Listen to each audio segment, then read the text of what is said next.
पुण्यातल्या मारुंजी इथं शिवशक्ती संगम या कार्यक्रमात राष्ट्रीय स्वयंसेवक संघाचं एक दिवसीय शिबिर संपन्न होते। पश्चिम महाराष्ट्रातील एकूण 1,60,000 स्वयंसेवकांनी शिवशक्ती संगमासाठी नोंदणी केली आहे। त्यात तरुणांची संख्या मोठी आहे।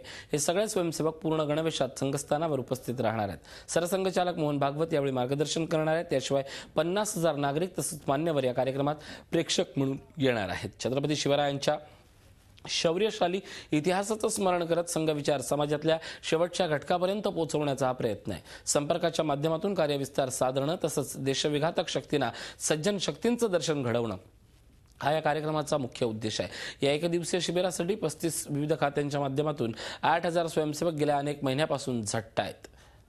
पाहूया त्या कार्यक्रमासाठी कशा प्रकारे तयारी करण्यात आली आहे।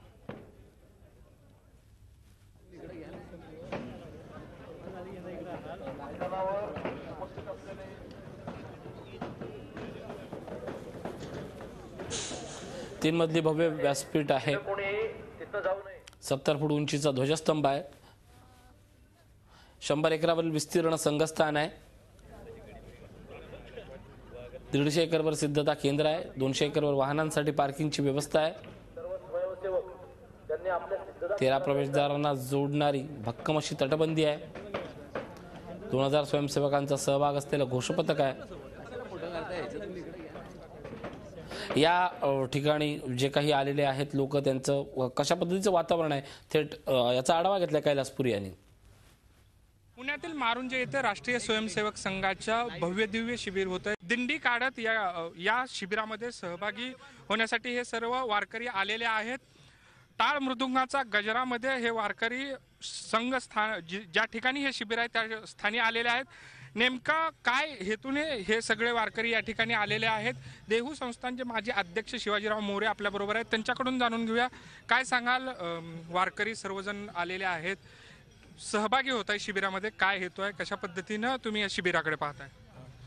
मागच्या आषाढी वारीमध्ये राष्ट्रीय स्वयंसेवक संघाने अतिशय म्हणजे वारकऱ्यांच्या महत्त्वाचा आणि जिव्हाळ्याचा विषय जो सॅनिटेशनचा शौचालयाचा विषय त्यांनी तो राबवण्याचा प्रयत्न केला आणि आपल्याला मागच्या वारी सोहळ्यामध्ये लोणी आणि यवतमध्ये आपण एक प्रायोगिक स्वरूपात ते दोन्ही मुक्काम पालखी तळाचे पूर्ण 100% हागणदारी मुक्त केले काय आणि त्या स्वयंसेवकांच्या कुटुंबियांना वारकरी ह्याचा पालखी सोहळा पाहायला मिळावा या दृष्टीने या कार्यक्रमामध्ये आम्ही सहभाग घेतला आणि वारकरी आणि धारकरी यांचं कुठंतरी एकत्रीकरण झालं पाहिजे त्या दृष्टीने आपण हा प्रयत्न केला।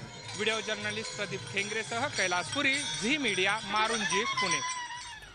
संघाच्या शिवशक्ती संगम इथं होत असलेल्या कार्यक्रमात वारकऱ्यांनी मोठ्या प्रमाणात उपस्थिती लावली आहे। वारकऱ्यांनी पालखी काढत पालखी सोहळ्याचं दर्शन घडवून दिलं। एकूणच सगळ्या या वातावरणात एक सुंदर असं चैतन्य पसरलंय। महाराष्ट्राच्या कानाकोपऱ्यातनं येणारे शिस्तीत येणारे कार्यकर्ते आणि त्यांच्या विचारांचा होणारा देखणा संगम इथं पाहायला मिळणार आहे।